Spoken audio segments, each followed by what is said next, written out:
broadcasting live from an undisclosed location in the universe. Welcome to Iggy Garcia Live, the show where metaphysics, holistic living, motivation, and inspiration come together to empower your mind, body, and soul. We will dive deep into the realms of metaphysical wisdom, exploring the fascinating connections between mind and matter. Get ready to ignite your inner spark and embrace a journey of self-discovery. So, sit back, relax, and enjoy the ride. Everybody? Welcome to Iggy Garcia Live. I'm your host, Iggy Garcia. Of course, you already knew that. I don't know why I say that, but it's just habit. So before we start every show, we always acknowledge where we come from, how we got here, who got us here. Because sometimes we forget, our arrogance gets in the way, our judgments get in the way, and we forget that it took like 4,450 people just to create that massive energy, to create you or your siblings. And, that's a great feat. And that's let alone being a miracle, because we're miracles. If you believe that, that's a lot of stuff that goes on to get us to this place. And I can't stress how powerful that energy is and what happens. And when we cognitively aware and wake up one day and say, oh, wow, because that does happen. So I personally light a candle, give thanks to my 4,000 plus friends and family who work their way here. I want to honor them, give thanks to them, give tribute to them. Some of them I've never met never have, but I know their blood and their cells run through me, and they're part of me. And either you believe that or you don't believe that, but I believe that. So it's strong in my work and the things I do. So we give thanks to the ancestors. So this is episode 223. Okay, so this show is, I don't know if I want to call it spirituality versus religion, or maybe spirituality and religion, because they kind of go hand in hand in some ways. But also what we do is we also burn a little Palo Santo or sage. I'm going to do a little Palo Santo. That feels right today.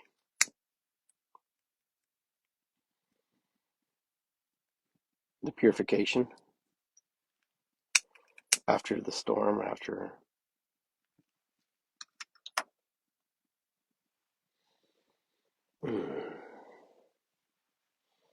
wow, that just really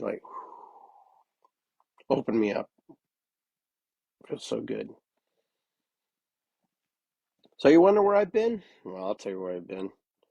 I've been working on a massive project called Safe and Sound Wellness with Jeremy Felder and Kristen Lane.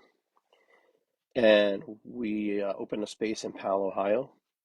So it's 80 Grace Drive, Palo, Ohio, 43065. And for those of you who are not familiar with Safe and Sound, go to safeandsoundwellness.com. It'll take you to our Facebook page, in which you'll be able to open up and see all the different events and things that we do. And so I'm pretty stoked and excited about that. And we have all kinds of events that happen, and we share there. Let's see. Tuesday we had Jeremy. He was doing his bowls, his energetic bowl work. And then we had Wednesday, we had Megan O'Brien. She was doing her Kundalini yoga. It's Kundalini yoga breath work. I love it. It's amazing. And then Friday, we have the Thunder Beats over there, where I do a drum circle and just kind of build the environment, build the things that are happening. On Friday, that starts at 7 p.m. is the introduction to drumming, and then 7:30 is the actual drum circle. And then we have then Saturday, we have a dance party, and we try to throw that in from time to time. So basically, it's a sacred groove, and the groove is just being yourself, letting go, cutting loose. Nobody really interferes with you as long as you just respect and hold healthy limits and boundaries with other people. We dance, we sing, we clap, we talk, we share. We thought that it would be a good thing for for that, because there's so many other types of dance works and trance and ecstatic dances that require a lot of concentration and focus and stuff. So we went with another approach, and then our friend Don has a Shakti Shakedown, which is on the 29th, and she's going to be doing her versions of how she does her work, and we honor and respect all that. And then Sunday we are coming up to our sweat lodge, and I'm going to have to be changing the address on that because we're going to be in a new location, and the new location is off Riverside Drive, next to the zoo, versus further down about 5 more minutes. It's a difference of 5 minutes at most. But so we're going to be changing venues for that. The people who own the same property want to do it on their property, so that's what I'm doing today. I pick up the bamboo today, and going to be able to do that work today and build that stuff on Sunday, so we can be ready for our sweat, which is around 2. So we're going to start around noon. And those of you who have not been in the sweat lodge, it's a very powerful medicine, very powerful thing. It's hosted by the Condor Eagle Society, which is an organization of folks who come together, the medicine people, in all kinds and all forms. And basically, they're the different tribes, the different people from different, organizations, belief systems, and we come together as one, and we sacrifice our blood, sweat, and tears in the lodge to release and let go of all the things that no longer serve us, open up doors to bring in other energies that will give us better feeling and better stuff. So it's kind of on topic with what we're going to talk about today, the sacredness of all these things that we do. And so spirituality and religion's kind of been one of those things that have been in everybody's life in one way or another. But I wanted to talk a little bit before we start is something that has been on my mind about. I see people getting really caught up in this, I don't know. First of all, let's just make something clear. Life is short. You're not guaranteed your next breath, okay? So a lot of things that are happening to us right now in the world, you need to really think about, is it really that important?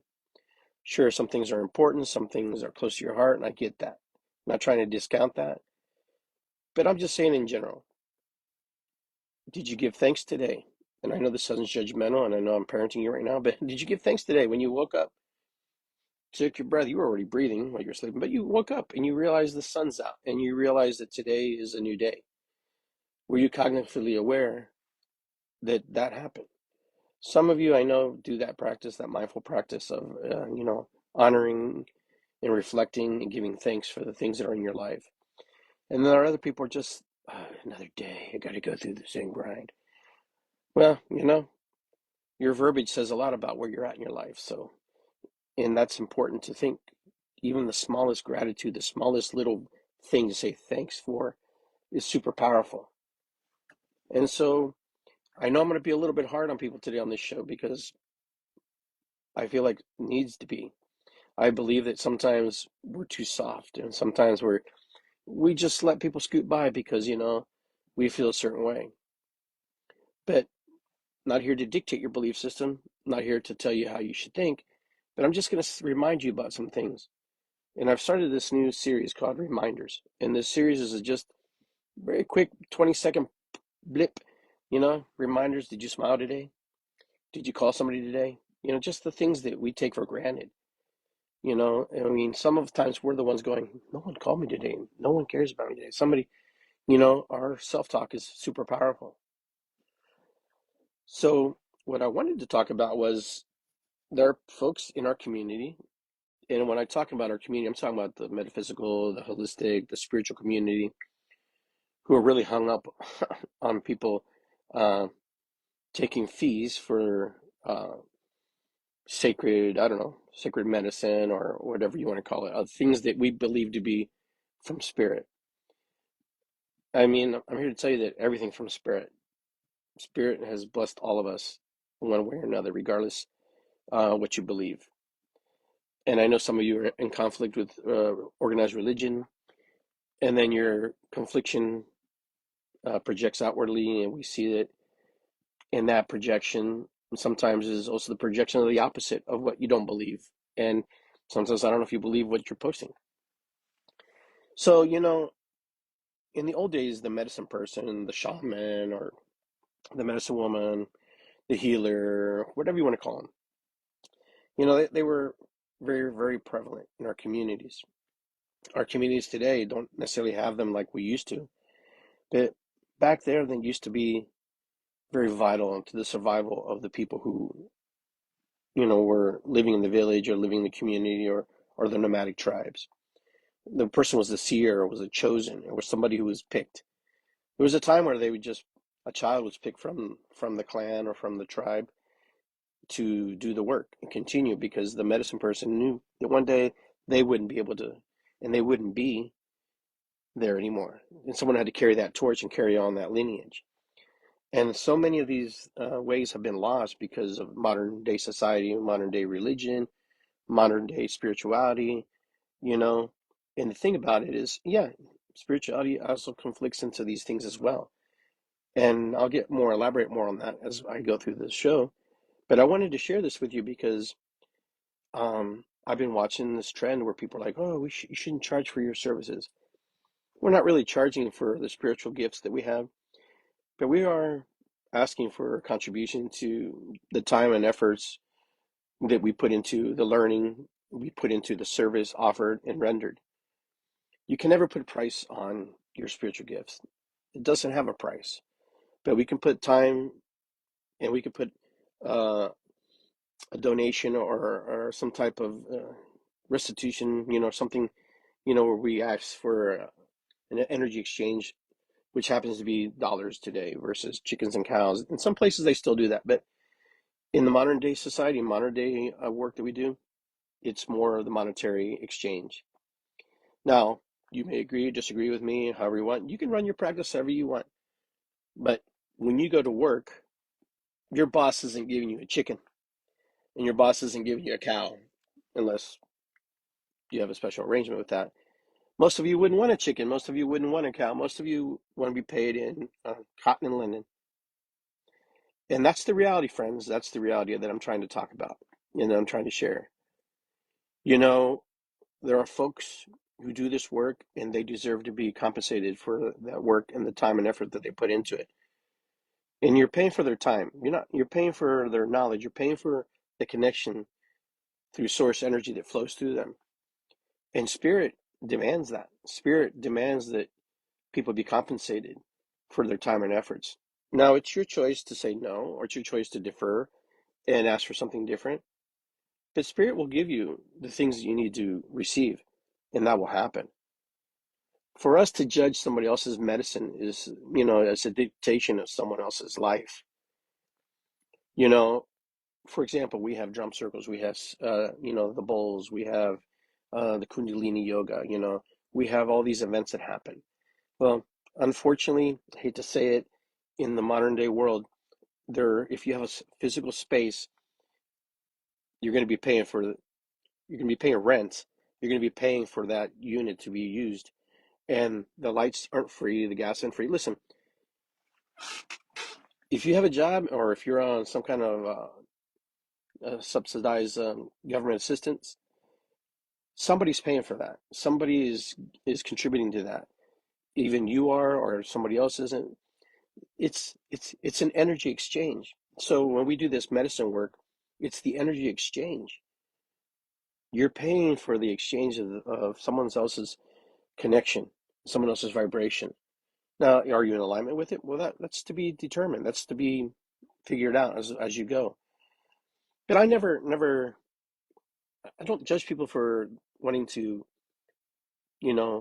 put a monetary, ticket on their gifts. They have the right to survive. They have a right to live, and if that's the way they do it, and you bring people to the space, and you bring people to healing, then more power to you.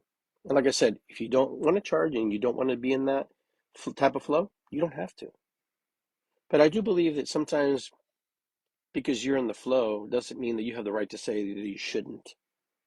No, because who's to dictate and say that someone's medicine is stronger or more powerful than someone else's work?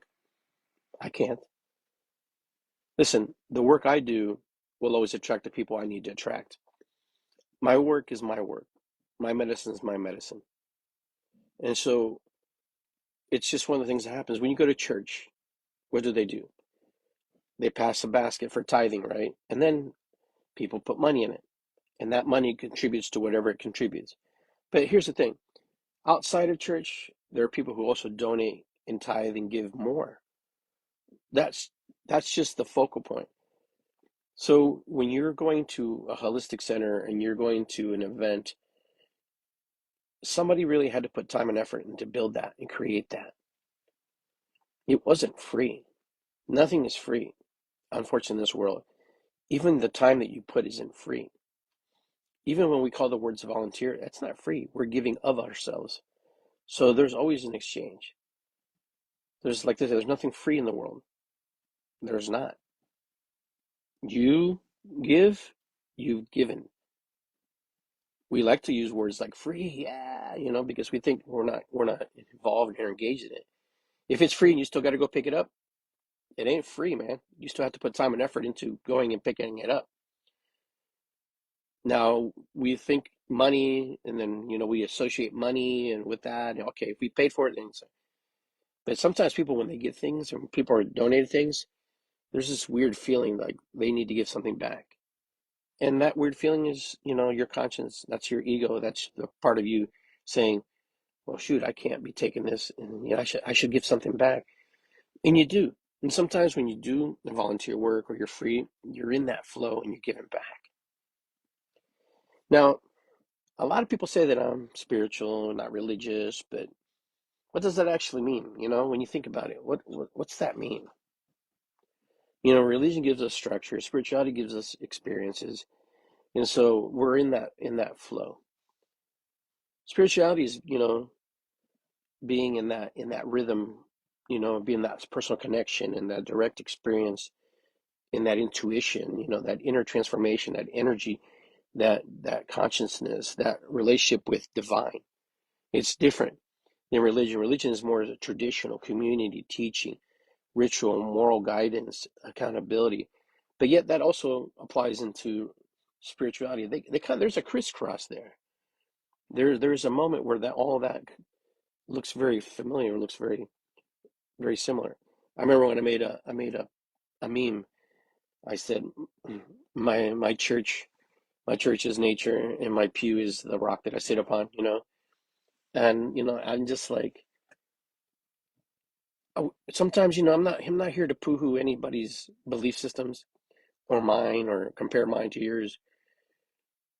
If it connects you to a higher source and a higher energy, then follow it. But the only thing I'm going to say, be in the mindset that doesn't align with the things that I believe in. Sometimes people align themselves with things because there's nothing else to align themselves with, or they don't know how to align themselves with. And so it's important to be able to say, okay, what's going on here? What's happening? Let me get a little swig of water here, guys.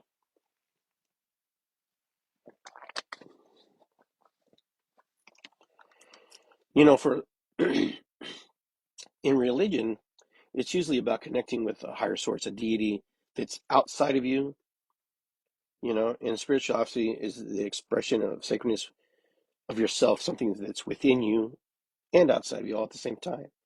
And I think that's where the difference lays, where in organized religions, we're acknowledging something that's much more bigger and powerful than us, something that created things that we were not able to create in a sense.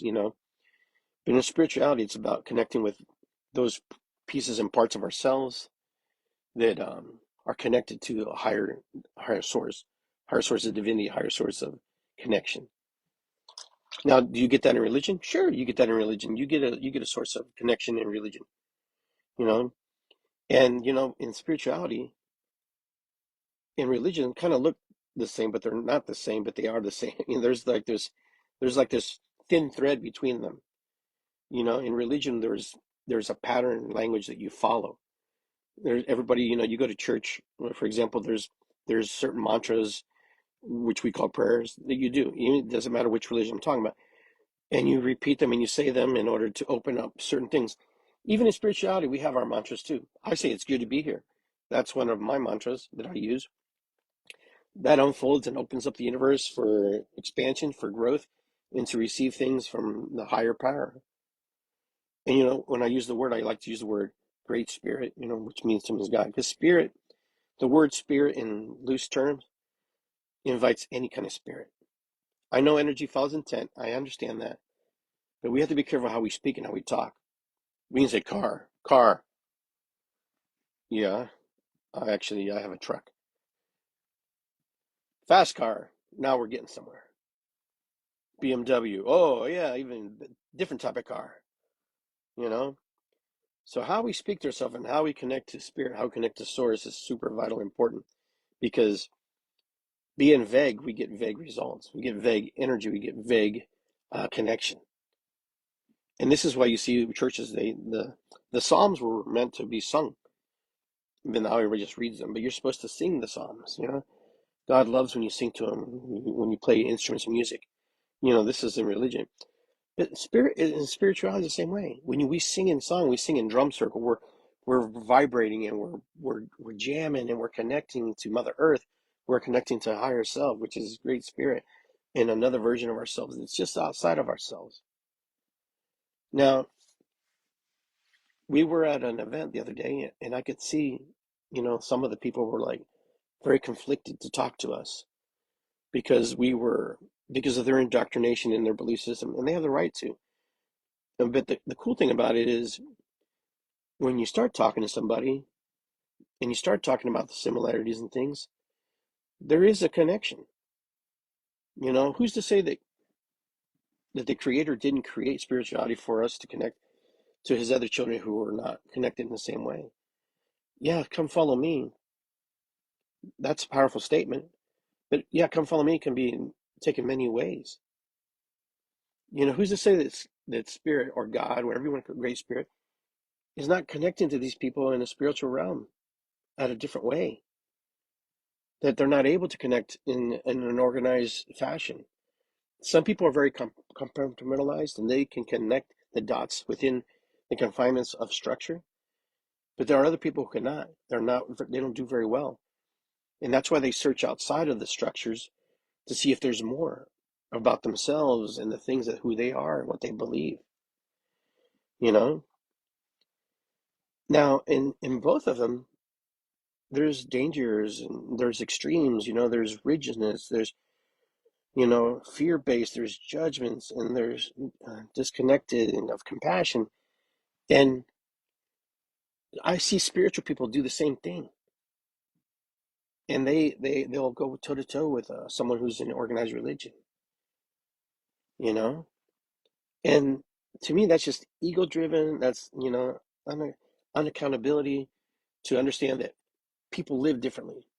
And sometimes one goes into the other field and goes after the other, and the others go in the other way. But I personally have found that there aren't too many spiritualist people who are in the spiritual realm that go after organized religion. Now they always joke around that they're like you know, recovering Catholics, recovering Christians, or whatever, and that puts people off. And I get that, and I understand why that would put you off, and I understand people who are connected, you know, in a religious form, why that would bother them. I've never had that interference where people come to me and say, "Oh, Iggy, you have to live this way," because I think I live the way that project. You know, when I do my work, it projects outwardly that this is about love. This is about raising the vibration. This is about creating opportunities to learn and to unite people in different ideologies and belief systems. You know, I'm very fortunate. I'm very glad that I don't have all that resistance, because some people invite it. Some people look for it. I don't look for it. If you're a Christian, you're a Buddhist, you're a Hindu, whatever, you know, whatever you believe in, you're Muslim, you know, whatever, you know, you believe in different faiths, and you come to our drum circles, you come to our space, hey, it's because this is where you have to be in the moment. Sometimes we think it's just this grand divine intervention that sent us here and put us here. Maybe. I don't know. Sometimes we're just there, and we present ourselves, and then whatever happens, happens. Listen, I have friends from all over the world. I have friends from all different belief systems that I hang out with. and we have great conversations. And none of us are trying to convert anybody. We're not like trying to, bring us to certain things. We come to this place where we find the similarities. Yet we know deep down inside, we know inside of our spirit, we know inside of where we're at, we know inside where we're talking about, where there's a difference. We know that the way we approach things are different. Some people, they like to chase the trends. Some people like the spiritual bypassing. But when I find that when I do my work, and I'm using myself as an example, people come to this place, this moment in time where they already know. There's no hoodwinking here. They know that I believe in a different way, and that I connect in a different way. Some people call it Christ consciousness. Some people call it Christianity. Some call it Islam. Some call it, being Buddhist. There are so many religions, right? There's so many different ways to connect to spirit. Now, I'm not saying that the proof that I know is that I don't know if we're talking about the same connection, the same source energy. That's yet to be determined and understood. But like in the Inca culture, we had a Viracocha, we had the energy of the unseen source. Even though they worship the sun, they worship, the water, and they worship things because those things were relevant. Those things were what sustained life for them. But they also knew that somewhere was an unseen force that brought this all together. And I believe that. I'm connected to that. I was raised Catholic. I still have my beliefs that are intact. I intertwine my belief systems in the work I do because that's where my heart is. That's where my spirit is. It doesn't make me wrong. It just makes me unique into the way I express my work. You know, uh, you know, I don't try to hide behind my spirituality. I don't try to hide behind my religion. There are people who try to do that. And what are you trying to hide behind? What's there to hide? What do you gain from hiding behind those things? You know, ancient human beings were spiritual way before organized religion. Before there was anything that was spiritual, anything that was organized, we were connected to the land. We may not even know that we were connected to the land. Early human beings, when they started walking, they knew there was something bigger and more powerful. They were afraid of the dark. They were they were inundated with the light. When the light came, when the sun rose, they were happy because now they weren't as vulnerable. And so they started to create and they started to acknowledge, they started to, say, hey, we see you, I hope you see us, Before there was written language, before there was even spoken word, it was just grunts. Spirituality was the thing. Sometimes we saw an animal and we connected to the animal. Sometimes we saw the storm or the tornado, the hurricane come barreling through our homes, and we thought it was a bigger thing. It was a huge, huge connection. So ancient humans were more spiritual before they were ever organized religion. And organized religion has its purpose. Spirituality has its purpose. But our ancestors, the first people to walk on two, they were cognitively aware that something was bigger than them. They didn't know or have the words to express it at the time, but they knew. They know. That's why you see them worship the stone or the worship the river, or the sun, the things that they could, see with their senses, their five senses, you know. And then eventually, the other outer senses started to develop and grow, and they started to become better and more cognitively aware. Then somewhere along the line, you know, people started to say, "Oh, our connection to spirit is severed or broken, so we need to appease the gods. We need to give thanks to the gods." How do we give thanks to the gods? Boy, we have multiple gods, maybe, you know, and to the point where we actually sacrificed our own brethren because we thought that was the way to do it, you know. But we still sacrifice people in ways today that are no different than that. When we turn our head away from homeless people, we don't look at them. We're sacrificing them. When we turn a blind eye to someone being abused in their home, we're sacrificing them. Because in your religious heart, if you are as religious as you think you say you are, or spiritual as you are, we can't allow those injustices to happen. We have to look at all of it and understand that it's all part of us. Every single part of it. Then eventually, we become more in tune with our mind and our spirit and our soul, and we start connecting to higher sources of connection. Then we start to understand that we don't have to sacrifice everybody. We don't have to, behead people and watch their blood go drain down the pyramid. Because eventually those things change. But yet, we sacrifice people. Even organized religion sacrifices people. Our ancestors, when they came to this country, sacrificed people for the betterment and the evolvement of the society that lives here today. These people were in their way, And I'm not trying to make this a crazy story. The religion was very powerful at one time. It's still powerful in its own right, but it was so powerful that even kings cowered and lived in fear and were beheaded and killed because of the religious, fault, the religious character. Religion right now is having a hard time grasping onto society like it used to. It still has its place. It still has its values because we cut out all that core stuff, all that stuff that we don't have to sacrifice people anymore. But almost everywhere in the world, religion, the foundation of conquering another human being, enslaving other human beings, was done in the name of God. What God? I don't know. The monarchies, the churches, the beliefs, even through spirituality. People were conquered through spirituality. Or our deity, our sun god wants us to conquer you, the Incas.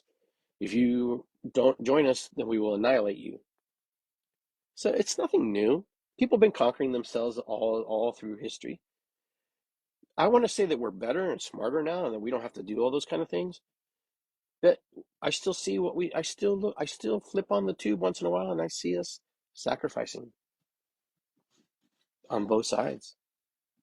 When we get angry at Christians because they're angry at us because they think we're doing demonic stuff because they don't understand, then we post a meme of Satan, because now we have to be the contrary to that.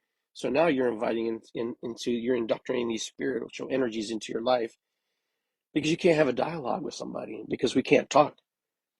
And you know what? Sometimes my mom used to say, if you have nothing good to say about anything, don't say anything. Sometimes it's just better to let them own their belief. Let them have their belief. Listen, we're fortunate today that no one's going to take a sledgehammer to our head or spear us, or take our head off because we don't believe something. But in some religions, they still do that. The fanatical rites of certain religions. Not to name any. You guys are pretty smart. You can figure that out. We still sacrifice people because of our indoctrination and our belief systems. Do we do it? Do we do it today? Yeah, we do it today. Listen, it's not about being pure and sanctified and whatever. It's about it's still the conquering mind of the human being.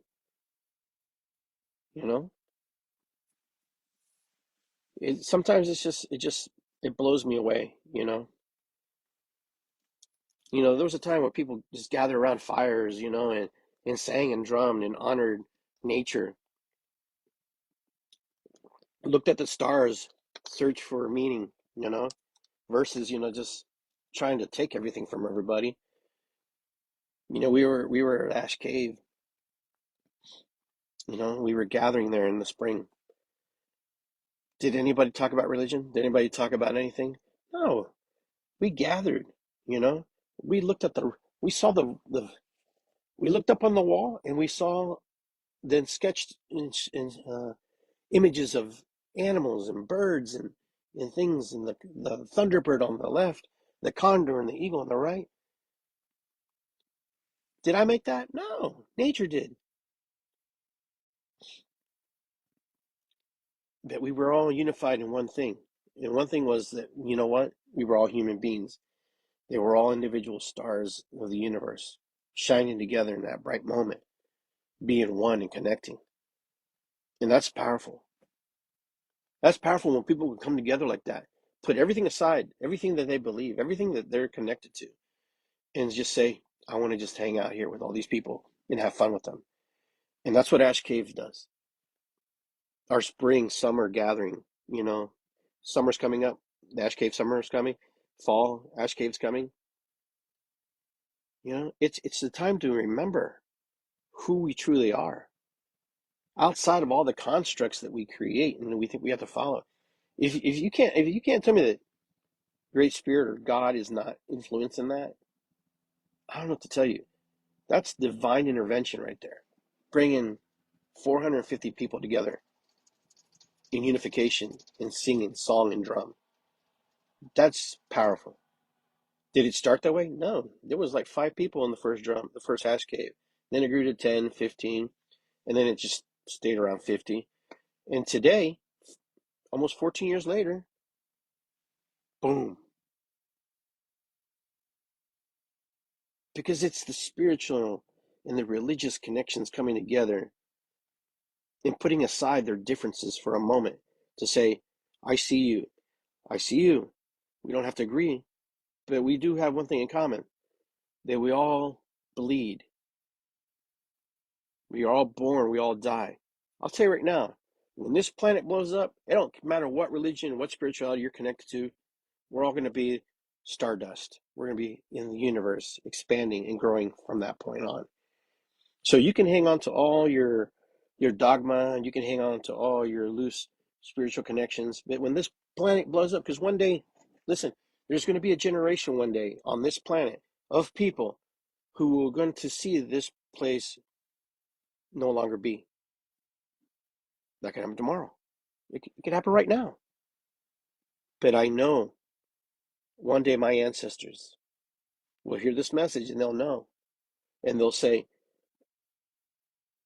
Papa Iggy said that one day this planet would no longer be here. And today is that day. And we sit here in communion, in our thoughts and our feelings and our emotions. And we prepare for the next expansion and growth of who we become. When it's over, it becomes anew. The old is over. That which we believe, that which what we made, that's what we put together, and that's what we hold on to, will no longer be. But will become a new creation, new existence. Our cells, our energy, never destroyed. They just transmute and change. I always like to tell the story about my drum, Thunder Beats, Little Badger, my mother drum, the one that I use. Thunder Beats was actually a slaughterhouse bull. The skin was from a slaughterhouse. The guy used slaughterhouse bulls because he wanted to honor those animals that were just discarded. And the skin is very tough and very good. And plus, he didn't want to take from the land the bison, the buffalo, the bison, and use their skin. He wanted to honor animals that are not honored, that we sacrifice today, that, we still sacrifice, that we sacrifice for our food. And I hope that these animals at least have a ceremony or blessing before they die. And I'm going to probably say they probably don't on many occasions. But that skin, dried, hung, prepared, unified with a driftwood, a tree, a trunk floating down the Alabama River. This is the story that was told to me by the drum maker. Salvaged, brought to shore, and then taken apart, the pieces that were good, and then created into the encasing of the drum. The drum became the house for the hide.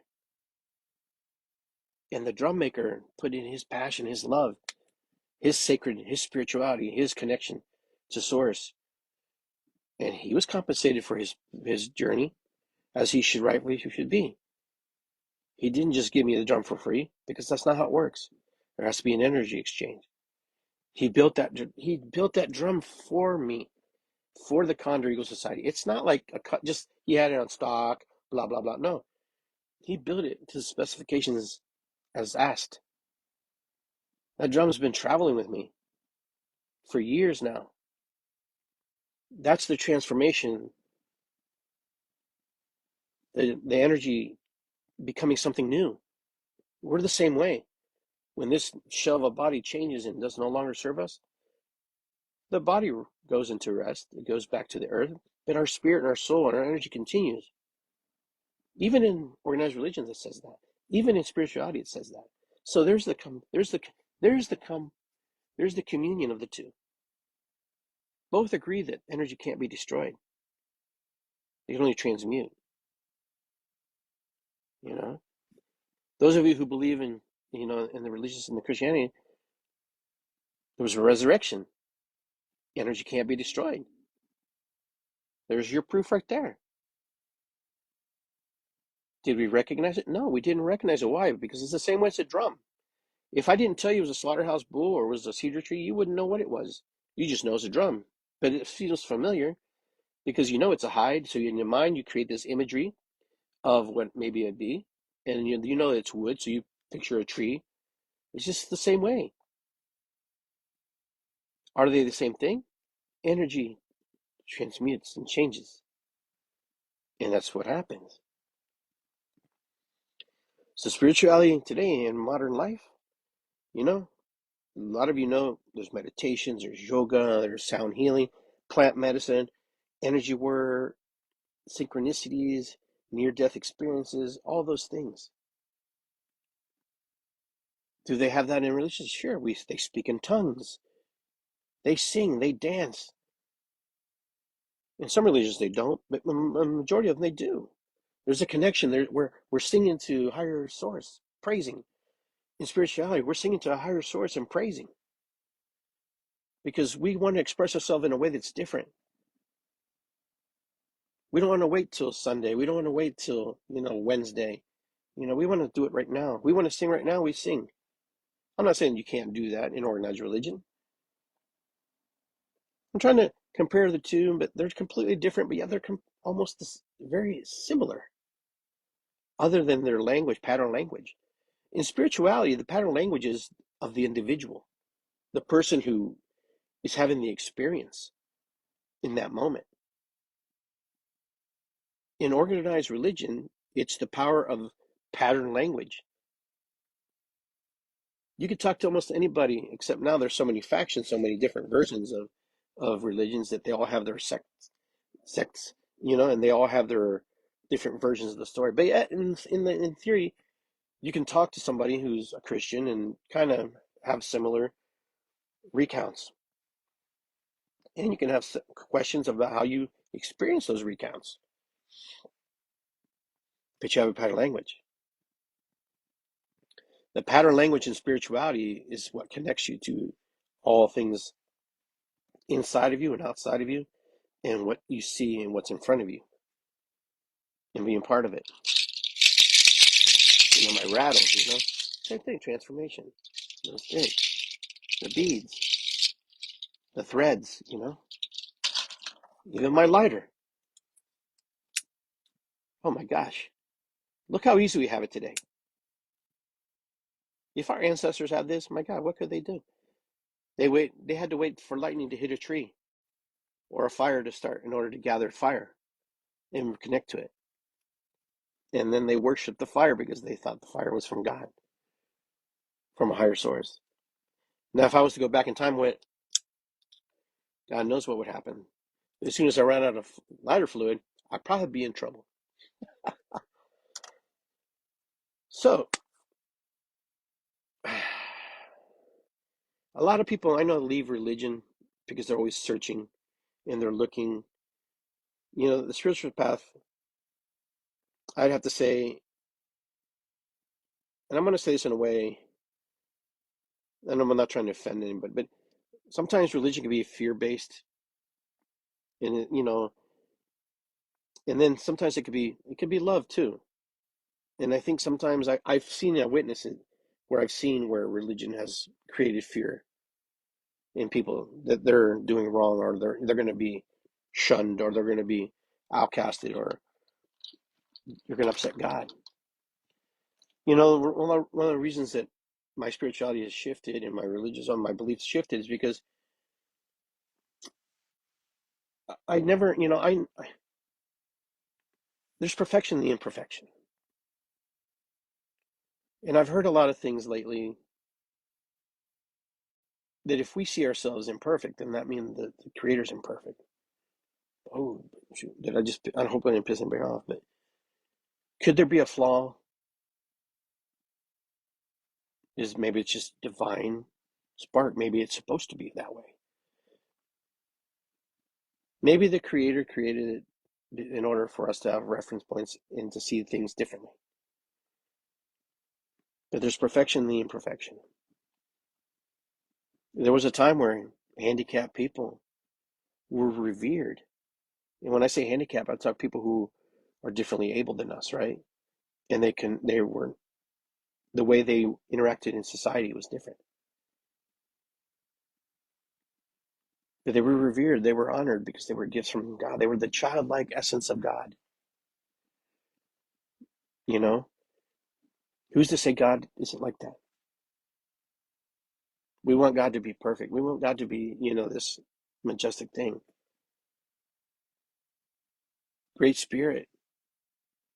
Sometimes is the essence of all the things that are around us. So I can see where people get conflicted, or I can see where people get, you know, or get a little bit, lost in their points about how they see the world, and how religion and spirituality and all that stuff can, you know, cause a lot of division, right?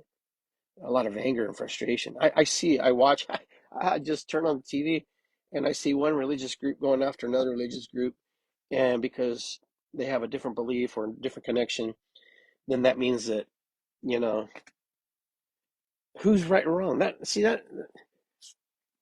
in spirituality, where the only time where right and wrong comes in is when someone says, uh, you shouldn't be charging for your spiritual gifts. Those have, listen, I didn't ask you, number one. Number two, God wants me Great Spirit wants me to actually survive and eat and be in the world, you know. So there's always these fine lines, man. There's like these things where people cross lines with people. Listen, some of you guys are paying some crazy money for some life coaching, okay, and for some, connection with, some of these big time people. Some of you have a collection of CDs on your walls and books on your walls that you probably never read. You just bought them, and you hope to maybe put in the disc once in a while and listen to a motivational speaker and tell you, how it is and what you need to do, what you need to get blunt in your face and tell you how you should live.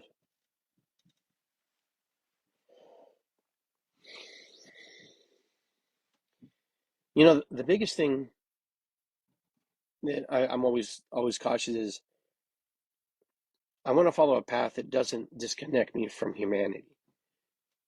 You to ask those deeper questions. I don't want to be disconnected from humanity, because religion can disconnect you, and spirituality can disconnect you from humanity. And you're probably going, how's that possible? When we're so engulfed in becoming ascended, and we're so engulfed in obtaining a higher version of ourselves, that we don't even look at other people anymore the same way. And we don't honor them as that they may need to work on things about themselves. And sometimes religion does that too. They do that. They don't talk to you. They won't acknowledge you because they feel like they're better. They've discounted humanity. They've totally lost the message. And spirituality is the same way. We want to become so awakened. We want to become so connected to a higher self, a higher version of ourselves, that sometimes we forget about our neighbor. You know, our neighbor's flawed. You're flawed. I'm flawed. We're all flawed. The monks were flawed. Why do you think the monks spent hours praying and meditating? Because they knew they were flawed. They knew that they had things to work on.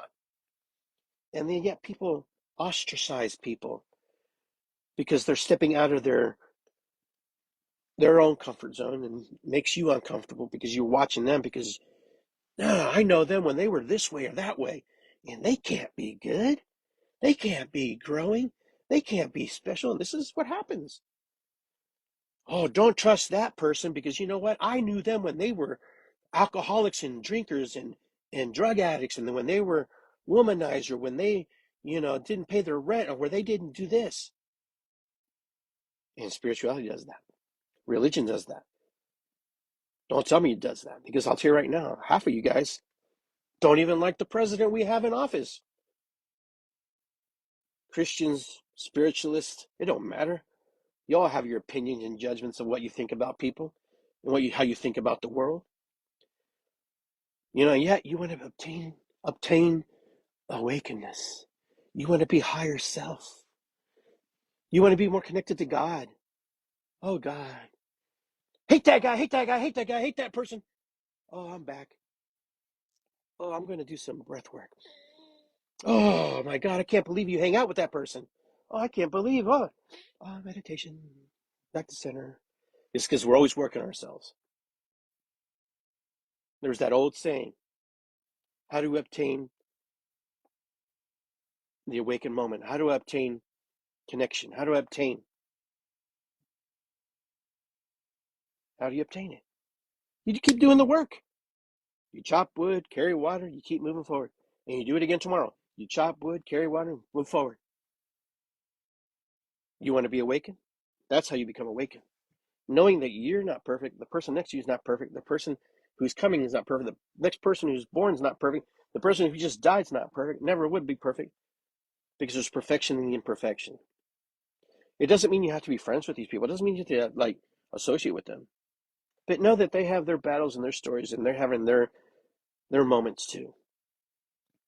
So for us to judge someone else, judge the judgment of someone else's judgment of themselves or of ourselves, it's just kind of crazy, man.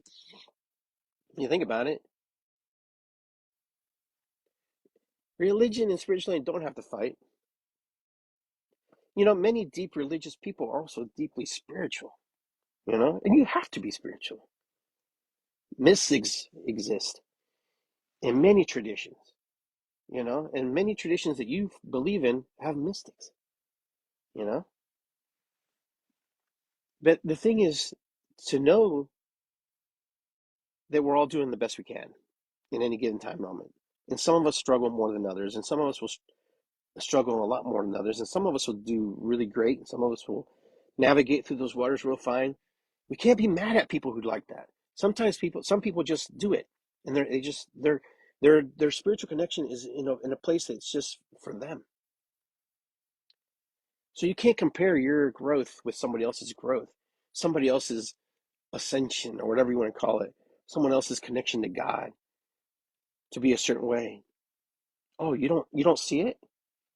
You don't see the orbs? Or you don't see the miracles that God put in front of me? Do you remember your last breath just now? You didn't think about it until I said it. That's a miracle. That you can breathe, that your blood's flowing through your body, that your body knows how to break down the food in your system. It's a miracle. If you don't see that as a miracle, I can't help you. No one can help you. Those are divine creations by something that's much more connected to us. And we shut off when we go into those deep places. In the beginning of the show, I asked you, do you give thanks for your breath, the first breath, acknowledgement breath when you wake up? Do you give thanks that you are alive today? Even if you have no arms and legs, or you're sick and you're not well, do you acknowledge that? Even if you're as healthy as can be, do you wake up and do you acknowledge that? You know, a lot of people are, collecting spiritual experiences without the inner work. And that some of you guys understand what I'm saying when I say that.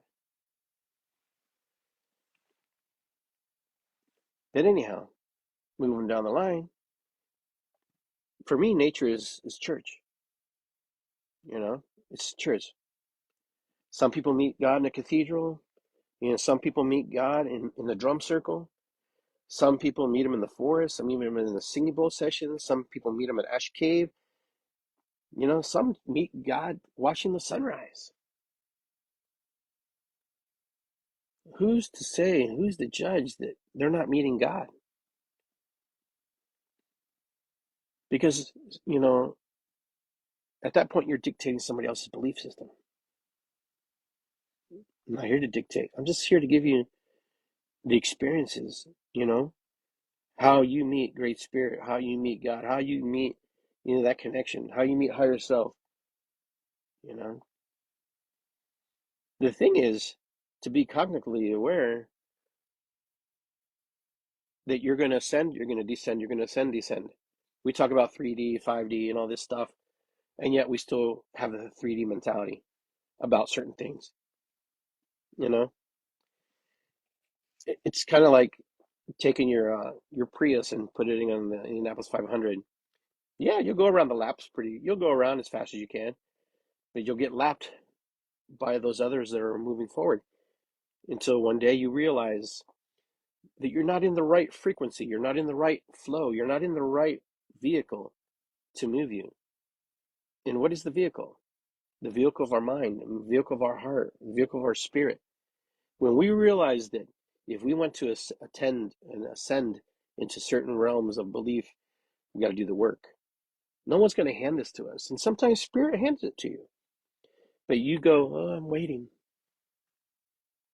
Even in religion, they're like, I'm waiting for God to save me. God has sent you people left and right. God has sent you a lifeboat. In the same way with the spiritualists, people who are in the spiritual.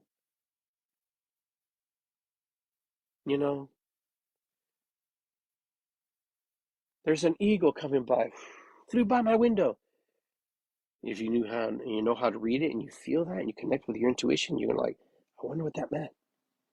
It meant an eagle flew by, man. But it also has a higher meaning. Connection with spirit, saying don't go left. Go straight or turn right, go around, be aware of signs. So, we can have fun with this. It doesn't have to be crazy. I know I covered a lot of stuff. And, a lot of stuff seems really familiar and seems really close and very, the parallels are there and the connections are there, but yet the differences are there too. There's a lot of differences between the things that we've been talking about, you know? So I'm gonna leave you some questions. Can someone be spiritual without religion? That's up to you to decide. I can't decide that for you. I can tell you how I feel. And I think I'm pretty clear how I feel. Can someone be religious without spirituality? Just little things like that. We got to think about stuff like that, you know? And have we lost sacred rites, sacred passages, things that we don't do anymore? We live in a society right now that just dictates everything for us. And you're like, oh, no, I'm free. You're free to roam the cabin as much as you want. You're on this planet. You're not going off the planet unless you're able to, move outside your body and come back. And some of you can do that. But you're here to roam the cabin of the world. Remember, you go to the store, it doesn't matter what store it is, and you're going to purchase what they tell you to purchase.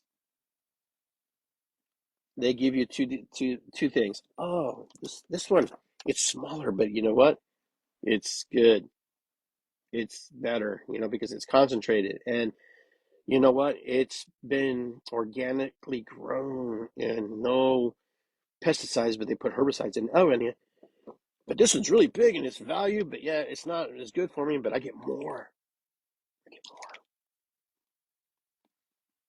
Less is more, or more is less. I don't know.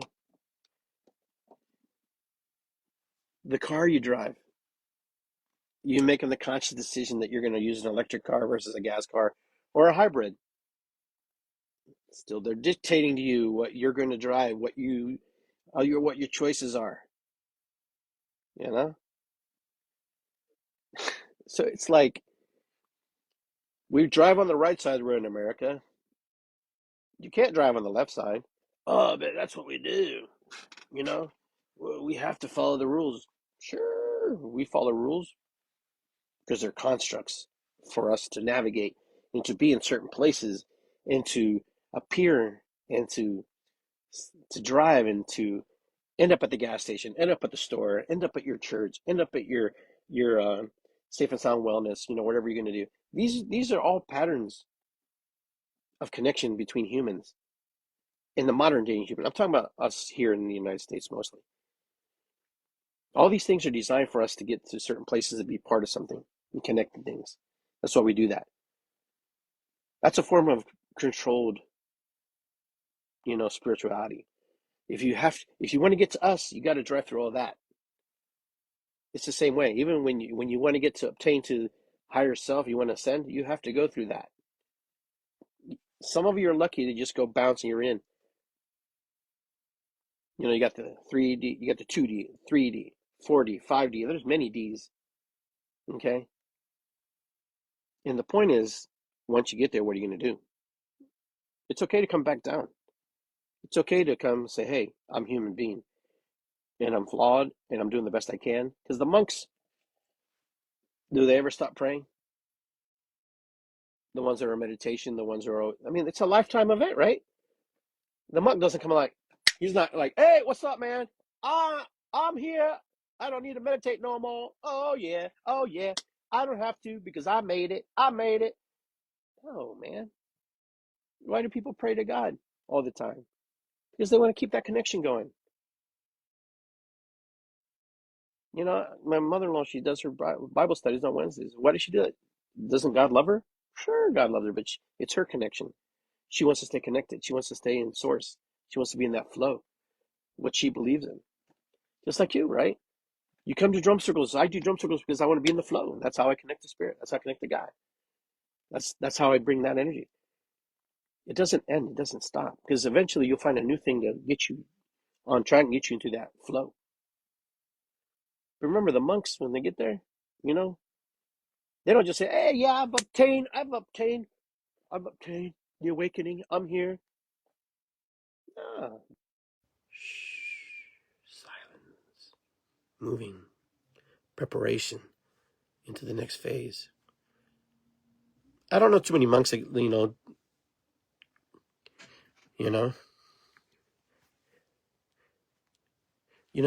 many people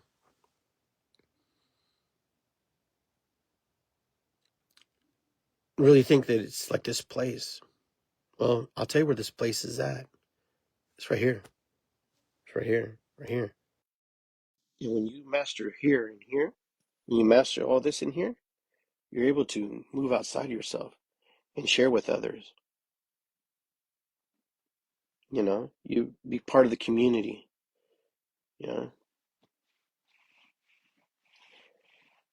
What do you become is the question. When you go through all this, when you go through this awakening and just be more human. What's wrong with being human?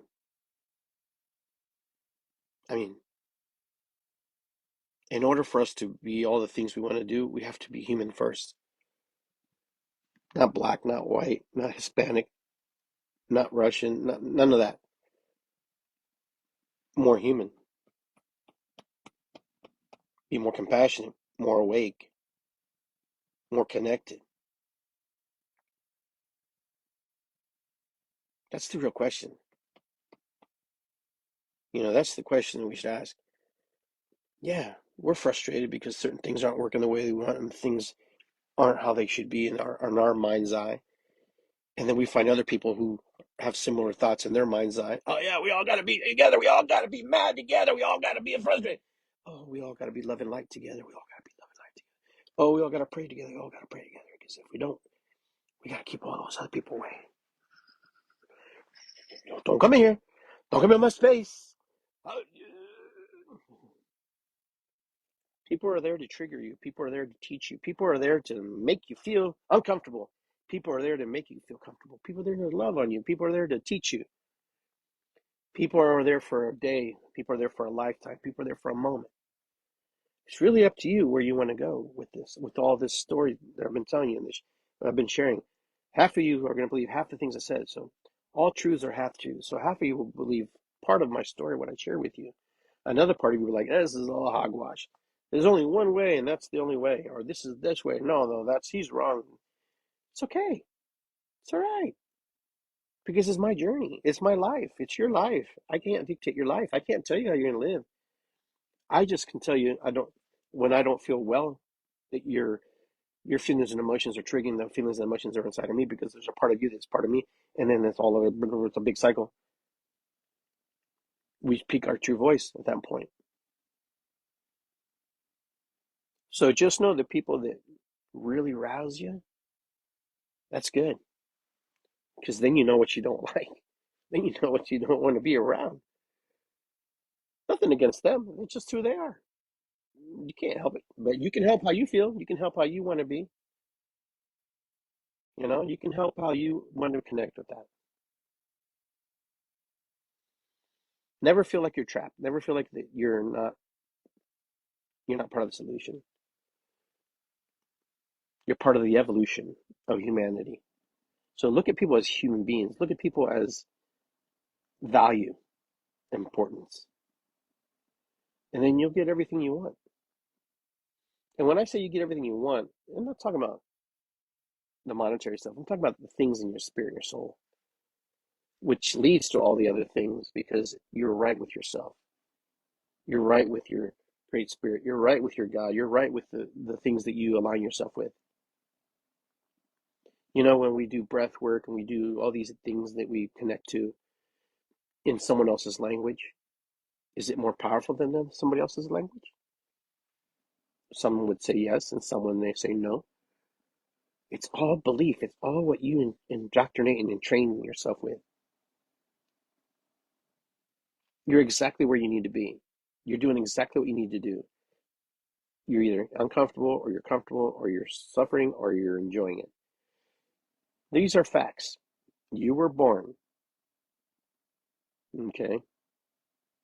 You were born by the unification of the sperm and the egg. Mom didn't just make you by herself. Okay? So that's something we need to clear. Placenta's from the father, mother carries. Mother births you into the world. She didn't make you. She birthed you into the world. We have to acknowledge the masculine and the feminine together. Because without the one or the other, it doesn't happen. Until we become asexual, woman can create herself. Until then, it is the sperm and the egg, the unification, the explosion, then nothing into something. Boom. Number 2, our death. Our body breaks down. Our spirit rises and soars off. Okay? So 2 things are happening. And both these versions, DMT comes into our brain when we're birthed, DMT exits our body when we die. The cool thing about it, everything in here, everything right in here, between that birth and that death of many that you've had in my belief system, you get to experience this however you want. No one gets to dictate it unless you allow it. There are people going to be influencing their belief systems on you. But in here in the middle, from birth to death, this is you. You have no control of this and this. You have somewhat control in here of how you experience life, right in this middle, right between the screen. This is your cream. This is your pie right here. This is your life. I don't know how you live. I don't know what you want. I don't know what you're looking for. But in here, you get to experience it however you want. And it's going to be the choices and the connections and the people you associate with. It's going to be the books you read and the connections you make. It's going to be the food you eat and the connections you make. It's going to be all the things that what you do or don't do. It's in here that will dictate how you finish here. We already know how you came in here. You came in here pretty naked. Here you leave pretty naked too. But that's not the end of the story, because we keep creating after death. Anyways, guys, thank you for being with me today. Subscribe to my YouTube channel at Iggy Garcia. You can look for It's Good to Be Here. Go to safeandsoundwellness.com. Go to iggygarcia.com. Condor Eagle Society. CondorEagle.org. Join us, but hit the subscribe button on my YouTube channel so you can hear more. You can see shorts and stuff. And I hope to see you this weekend at the Drum Circle on Friday at Safe and Sound Wellness at 7 p.m. And then we're also going to have the dancing. It's called Sacred Groove. We'll be dancing. So if you like to dance and don't like to drum, you just want to dance, hang out, that's at 7 p.m. on Saturday. And then on Sunday, we have the Sweat Lodge for those of you who want to connect more spiritually and connect more into, the connection of the humanity, beyond humanity, and the suffering and letting go and releasing it and bringing back in. All right, guys, be well, be good, take care. And like I always say, and I always remind you, it's good to be here. Never forget. May sound weird at first, but eventually when you start saying it long enough, you'll understand why I say it. It's good to be here. Es bueno estar aquí. Es bueno estar aquí. Es bueno estar aquí. Hey! Ma, yeah. Pa, pa, pa, pa, yeah. Ma, yeah. Pa, pa, pa, pa, yeah. Oh, yeah, just to tell you, you can actually buy my songs now on Spotify, wherever music's on. Just look up Iggy Garcia. You can find my podcasts on there, and you can also find my work, my things that I've composed and things that I've put together. So hopefully you guys get to enjoy. I'll talk to you soon. Got to go. I got a lot of things to do today. Got to go get the bamboo and got to get ready. All right. Take care. Be well, guys. Love you guys. Take care. IggyGarcia.com. Safe and Sound Wellness. Don't forget.